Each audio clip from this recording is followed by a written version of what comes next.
روزے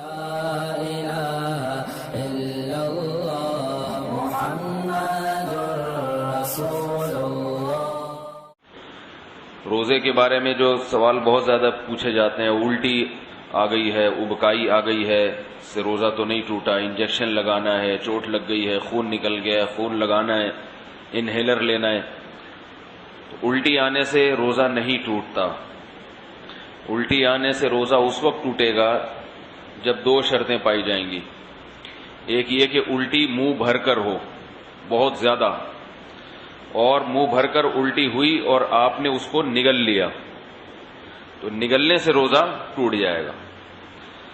دوسری شرط یہ ہے کہ الٹی منہ بھر کر ہو، خود سے نہ ہو بلکہ آپ نے جان بوجھ کر کی ہو، منہ بھر کر اچھی طرح سے۔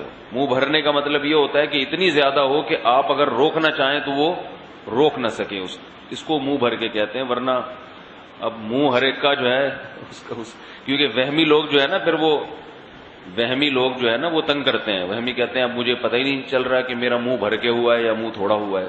تو بھائی اب منہ تو آپ کا اپنا ہے، میں تھوڑی پتہ لگا سکتا ہوں کہ آپ کا منہ بھرا ہے کہ نہیں بھرا۔ اس کا ایک فقہا نے ضابطہ بیان کیا ہے کہ اتنا کہ منہ میں روکنا اس کو ممکن نہ ہو۔ تو چھوٹی موٹی ابکائیاں آتی ہیں، چھوٹی موٹی الٹیاں آتی ہیں، یہ اگر نگل بھی لیں تو بھی روزہ نہیں ٹوٹتا۔ ابکائی آئی اور آپ واپس لے گئے تو نہیں ٹوٹتا۔ تو منہ بھر کر ہو اور آپ اس کو نگل لیں، یا نگلیں تو نہیں لیکن وہ منہ بھر کے خود سے نہیں ہوئی بلکہ آپ نے حلق میں انگلی ڈال کے قے کی ہے۔ تو عام طور پر ایسا کوئی کرتا نہیں ہے روزے میں، اس لیے اس کو اتنا بیان کرنے کی ضرورت بھی پیش نہیں آتی۔ اس کے علاوہ گلوکوز چڑھانے سے، انجیکشن لگانے سے روزہ نہیں ٹوٹتا۔ روزہ ٹوٹتا ہے کھانے پینے کے، ناک کے راستے یا منہ کے راستے کوئی چیز پیٹ کے اندر جائے، یا مقعد کے راستے کوئی چیز پیٹ کے اندر جائے۔ آنکھ میں دوا ڈالنے سے روزہ نہیں ٹوٹتا، خوشبو لگانے سے روزہ نہیں ٹوٹتا، خوشبو سونگھنے سے روزہ نہیں ٹوٹتا ہے۔ کان میں دوا ڈالنے سے روزہ ٹوٹتا ہے یا نہیں، اس میں علماء کا اختلاف ہے۔ پہلے جو ہمارے فقہاء ہیں انہوں نے لکھا ہے کہ کان میں دوا ڈالنے سے روزہ ٹوٹ جاتا ہے۔ اس کی وجہ یہ ہے کہ ان کا یہ خیال تھا کہ کان جو ہے نا یہ دماغ تک اس کا کوئی لنک ہے، ہم جب کوئی چیز کان میں ڈالتے ہیں تو دماغ میں پہنچتی ہے وہ۔ لیکن بعد میں جو ڈاکٹروں کی تحقیق ہے وہ یہ کہ کان میں کچھ بھی ڈال دیں وہ دماغ تک نہیں پہنچتی، نہ پیٹ میں جائے گی وہ، نہ دماغ میں جائے گی۔ تو اس تحقیق کی وجہ سے علماء کی رائے بھی تبدیل ہوئی۔ تو ابھی ہمارے اکابر کا جو فتویٰ ہے، یعنی سارے ہی ہمارے اکابر ہیں جو اس پہ خلاف ہیں، وہ بھی ہمارے ہی ہیں، لیکن مطلب یہ کہ جو میرے اساتذہ ہیں ان کا جو فتویٰ ہے اس بارے میں وہ یہ ہے کہ روزہ نہیں ٹوٹتا کان میں دوا ڈالنے سے۔ البتہ ہمارے ہی اکابر میں بعض اس کے قائل ہیں کہ ٹوٹ جاتا ہے، تو احتیاط یہ کہ نہ دوا ڈالی جائے، اور اگر کسی نے دوا ڈال دی ہے تو بھی کچھ نہیں ہوتا، انشاءاللہ روزہ نہیں ٹوٹے گا۔ آنکھ میں دوا ڈال دی اور اس کا اثر گلے میں محسوس ہوا تو بھی روزہ نہیں ٹوٹتا، سمجھ رہے بات کو؟ تو سر میں تیل لگانے سے روزہ نہیں ٹوٹتا، احتلام ہو جانے سے، نائٹ فال ہو جانے سے روزہ نہیں ٹوٹتا۔ زوجہ کے قریب کوئی شادی شدہ آدمی گیا اور ڈسچارج ہو گیا تو روزہ ٹوٹے گا، ڈسچارج نہیں ہوا تو اس سے بھی روزہ نہیں ٹوٹتا۔ اور یاد رکھیں اگر اس نے ہم بستری کر لی تو پھر جو ہے روزہ بھی ٹوٹے گا اور 60 روزوں کا کفارہ بھی ہے اس کے اوپر۔ زوجہ سے ہم بستری بالکل حلال نہیں ہے روزے کی حالت میں، اور ویسے جان بوجھ کر روزے میں کھا لیا تو بھی روزہ ٹوٹے گا بھی، اور 60 روزوں کا کفارہ بھی ادا کرنا پڑے گا اس کو۔ تو رمضان میں کھانے کی اجازت نہیں ہے روزے کی حالت میں، روزہ ہی کیسا جس میں کھانے کی اجازت ہو، تو سزا بھی ملے گی، صرف روزہ نہیں ٹوٹے گا اس میں۔ تو رمضان کا روزہ اگر کسی نے جان بوجھ کر توڑ دیا اور یہ کہتے ہوئے کہ مجھ سے پیاس برداشت نہیں ہوتی، بیماری نہیں ہے، نہ مرنے کا اندیشہ ہے، وہ تو الگ بات ہے، ویسے یار مجھ سے کوئی کام ہی نہیں ہو رہا، مجھے برداشت نہیں ہو رہا، بھائی بار بار کولر کی طرف دل چاہ رہا ہے، اور ایک قطرہ بھی حلق میں اتار لیا تو روزہ بھی ٹوٹ گیا، اور سزا کیا ہے؟ 60 روزے لگاتار۔ نہیں آ رہی میرا خیال ہے بات سمجھ میں؟ روزہ توڑنے کا کفارہ کیا ہے؟ رمضان کا روزہ 60 روزے جان کر اگر توڑا ہو کسی نے، 60 روزے بولو بھائی لگاتار، ورنہ توبہ قبول نہیں ہو, اور یہ والا روزہ بھی قضا کرنا پڑے گا.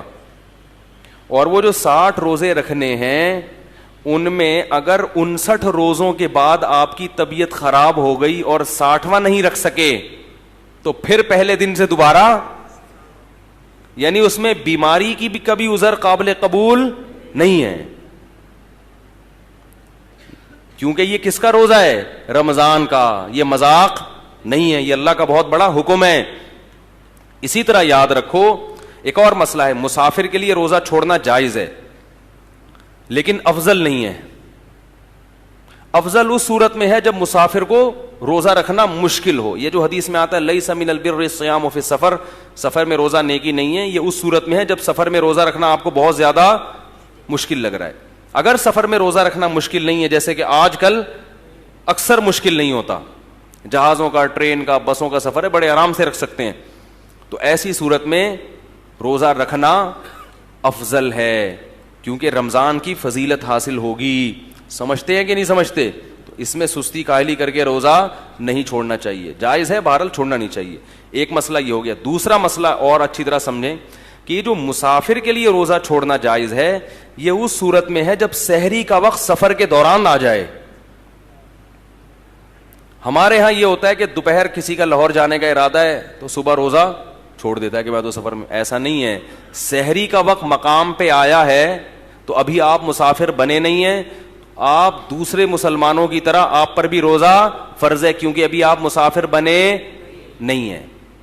اب جب آپ نے روزہ رکھ لیا تو سفر میں اس کو مکمل کرنا واجب ہے, سفر میں آپ وہ توڑ نہیں سکتے. ایک خاتون کا پچھلے سال فون آیا, میں امریکہ سے پاکستان آ رہی تھی تو میں نے روزہ رکھ لیا تو سورج ہی نہیں غروب ہو رہا. سورج غروب یا تو یہاں سے جاتے ہوئے ہوتا ہے یا آتے ہوئے, ایک طرف ہوتا ہے. تو میں نے کہا جاتے ہوئے غروب ہی غروب ہو رہا تھا نا ٹھیک ہے نا, تو وہ کیا کریں؟ میں نے کہا روزہ رکھنا فرض ہے کیونکہ سحری مقام پہ ہو رہی ہے. سحری امریکہ میں مقام پہ کی انہوں نے, تو اب جہاز میں بیٹھ گئے تو سورج کتنا ہی لمبا ہو گیا, ٹھیک ہے, روزہ رکھنا پڑے گا. تو کبھی کبھار ہی ایسا ہوتا ہے. ہاں جان پہ بن پڑے یا بیمار ہونے کا اندیشہ ہو, وہ تو پھر سفر نہ بھی ہو تو بھی روزہ توڑنا بولو بھائی جائز ہے. تو ایک مسئلہ ہے. دوسرا مسئلہ یہ, مسافر نے روزہ چھوڑ دیا, سفر میں سحری آئی تھی, آپ یہاں یعنی آپ جہاز میں بیٹھے لاہور سے کراچی آ رہے ہیں, راستے میں سحری کا وقت ہو گیا جہاز کے دوران یعنی پرواز کے دوران, تو آپ روزہ چھوڑ سکتے ہیں, آپ نے چھوڑ دیا روزہ. لیکن جب آپ نے روزہ چھوڑا تو جہاز میں ہی بیٹھ کے جتنا کھانا ہے کھا لیں. جب ایئرپورٹ پہ آپ اترے اور کراچی میں مقیم بن گئے تو جیسے ہی اپنے علاقے میں داخل ہو گئے یعنی شہر میں داخل ہوئے تو اس وقت کھانا پینا آپ کے لیے جائز نہیں ہے, بند, کیونکہ اب آپ مسافر نہیں رہے. اگرچہ روزہ نہیں ہے لیکن روزے داروں کی طرح آپ کو رہنا پڑے گا کیونکہ آپ نہ مسافر رہے نہ مریض رہے. تو فمن شہید منکم الشہر, کہ تم میں جو اس مہینے کو پائے گا وہ روزہ رکھے, تو اس کو روزہ رکھنا, اگرچہ یہ شرعی روزہ نہیں ہوگا کیونکہ سحری, کیونکہ وہ تو کھاتے آ رہے ہیں نا, لیکن پھر بھی روزے داروں کی طرح رہنا آپ پر کیا ہو جائے گا؟ واجب ہو جائے گا. نہیں آ رہی بات؟ ہم نے دیکھا ہے مسافر کا روزہ نہیں ہے, وہ آ کے کھا رہا ہوتا ہے. بھائی اب تو مسافر نہیں رہے نا تم, اب تھوڑی مسافر ہو, اب چپ آرام سے جیسے دوسرے بیٹھے ہوئے ہیں نا اس طرح بیٹھو, کھانے پینے کی اجازت. وہ کہتے ہیں جب میرا روزہ ہی نہیں ہے تو روزہ بھی مجھے بعد میں بھی قضا کرنا پڑے گا اور اب بھی مجھے کھانے پینے کی اجازت نہیں ہے. بالکل ایسا ہی ہے, بعد میں یہ قضا بھی کرنا پڑے گا کیونکہ آدھے دن تو آپ چرتے رہے نا, آدھے روزے تھوڑی ہوتے ہیں, اور آدھا دن آپ کو روزے داروں کی طرح رہنا بھی پڑے گا. سمجھ رہے کہ نہیں سمجھ رہے؟ تو یہ حکام ہے جن کی لوگ رعایت نہیں کرتے.